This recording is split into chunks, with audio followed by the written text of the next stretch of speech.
Nah, makanya dengan proses pemandian dan juga pencukuran tersebut gitu ya, itu untuk menghindari hal-hal tersebut. Manfaatnya juga agar si dombanya mudah cepat beradaptasi, sering berinteraksi dengan kita, proses penjinakan dengan kita gitu ya. Karena kan domba-domba seperti ini dikembang di luar negerinya juga dilepas liarkan gitu.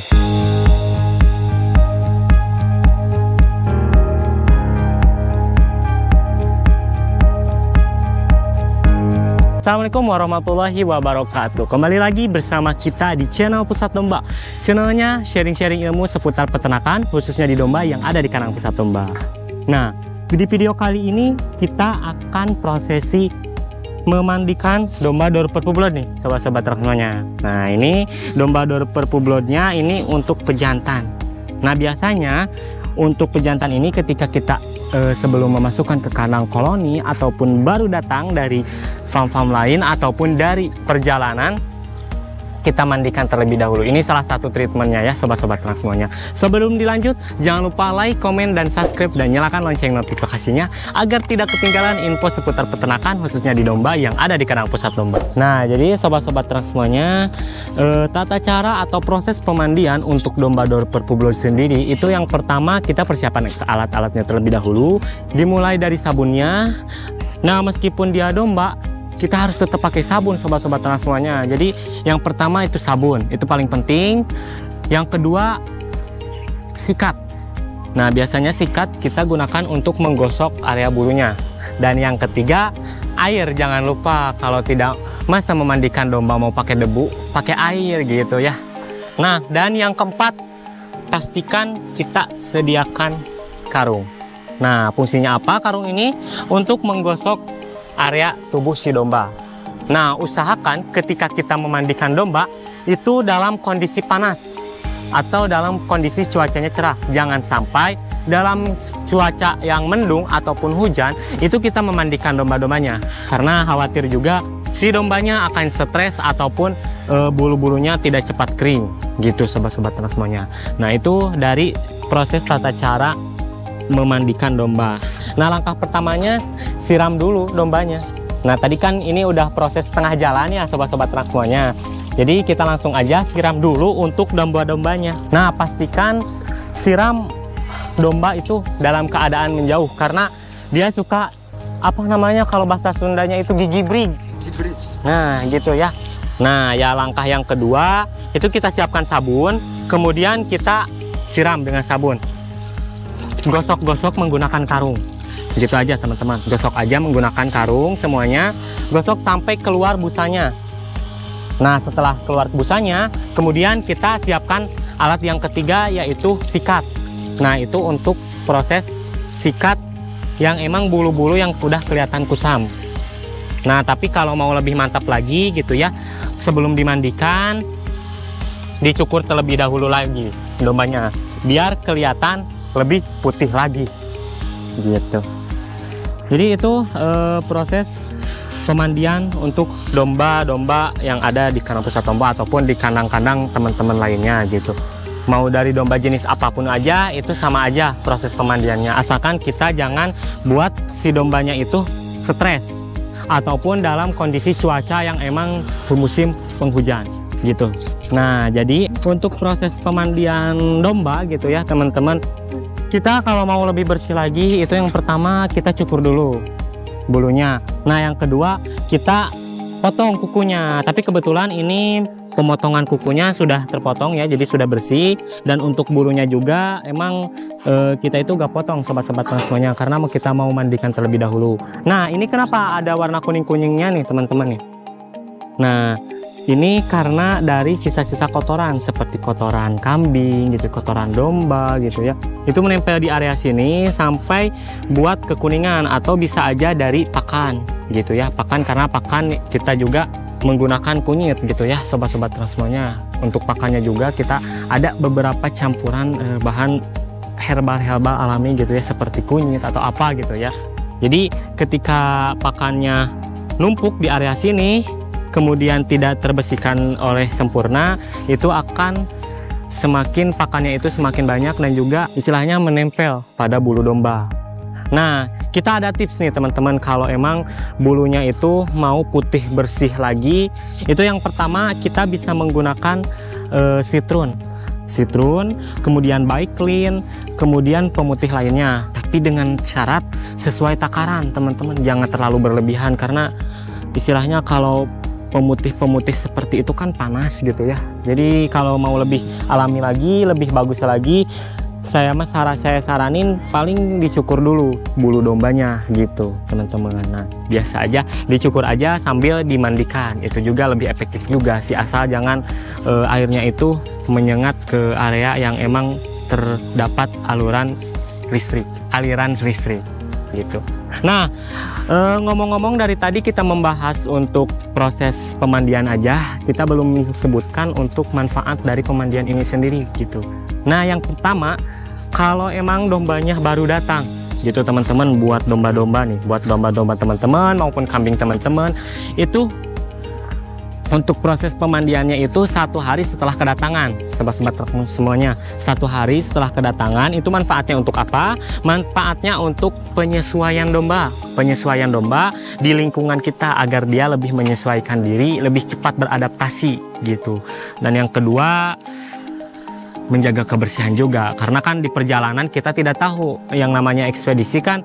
Kadangkala kalau domba besar kayak gini disimpannya di paling bawah, kemudian kan di paling sub kedua sama sub ketiga diisi domba lagi, itu kan pasti terkencingi gitu.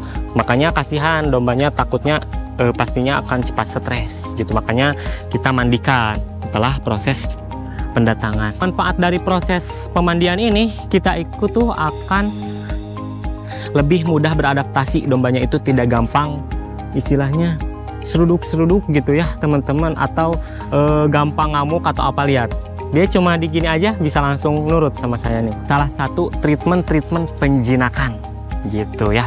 Nah, itu manfaat dari pemandian domba ketika kedatangan gitu. Nah, yang kedua, manfaat pemandian domba ketika sudah ada di lokasi gitu. Yang pertama, emang bisa dikatakan untuk mencegah dari hama-hama seperti kutu gitu ya, kemudian tungau, kemudian lalat-lalat yang biasa hinggap di area bulu, kemudian larva-larva tersebut berkembang biak di area bulu-bulu tersebut. Makanya kadang kita juga nggak ketahuan gitu ya sobat-sobat ternak semuanya, ini kan tertutup bulu rapat gitu ya, misalkan Dorper tertutup bulu rapat gitu ya, ternyata di area bulu tersebut ada bagian atau organ dalam bagian tubuh gitu, itu terdapat bolong yang sudah berbelatung.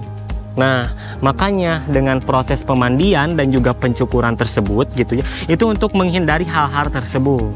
Manfaatnya juga agar si dombanya mudah cepat beradaptasi, sering berinteraksi dengan kita, proses penjinakan dengan kita gitu ya. Karena kan domba-domba seperti ini dikembang di luar negerinya juga dilepas liarkan gitu. Beda sama di kita kan dikembang biakan, kadang diumbarnya juga sesekali gitu. Nggak terlalu lama, nggak terlalu sering gitu ya.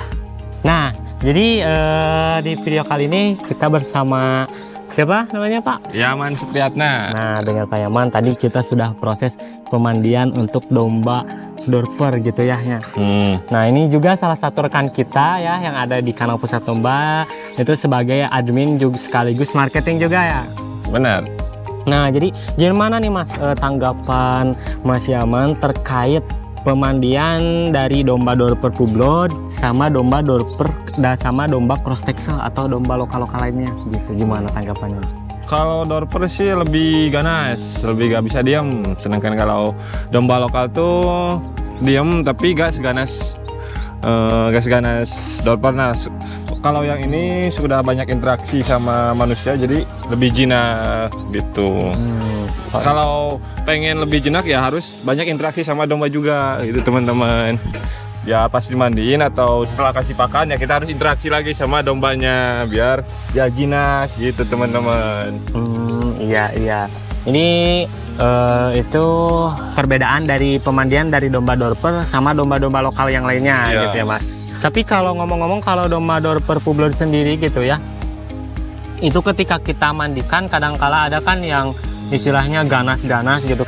Gimana kalau tanggapannya kalau domba yang ini gitu? Kalau yang ini mah udah jinak, soalnya udah sering dimandiin sama sering interaksi sama dombanya. Itu biasanya kalau untuk domba pemandian domba sendiri itu biasanya seminggu berapa kali nih Mas biasanya? Minimal 2 kali lah, paling minim itu 1 kali Seminggu. dalam seminggu tuh. Tapi itu kalau sudah dimandikan itu apakah harus kita umbar atau kita ikat gitu, misalkan ikat di mana gitu untuk proses pengeringannya gitu Mas? Tergantung. Kalau ada kayak gini ya dibiarin aja. Nah, kalau cuman lahannya kecil mending lebih baik diikat. Takutnya kabur kemana-mana ada masalahnya Kak. Apalagi kalau domba baru wah uangnya harganya mahal, pas kaburnya kita susah nyarinya gitu. Iya. Nah, tadi kita udah membahas nih Mas seputar domba dorper. Nah, kita gak afdol kalau nggak review harga. Nah, ini kita hanya sebagai sampel aja. Ini adalah salah satu sampel untuk domba dorper publod yang ada di kandang pusat domba yang emang kondisinya lagi proses treatment atau pemulihan gitu sobat-sobat ternak semuanya. Nah, ini untuk harganya itu sekarang kebetulan kita lagi promo nih Mas. Berapa tuh? Nah, untuk harganya itu yang tadinya emang di harga 40 juta gitu ya, sekarang menjadi harga di 26 jutaan aja Mas.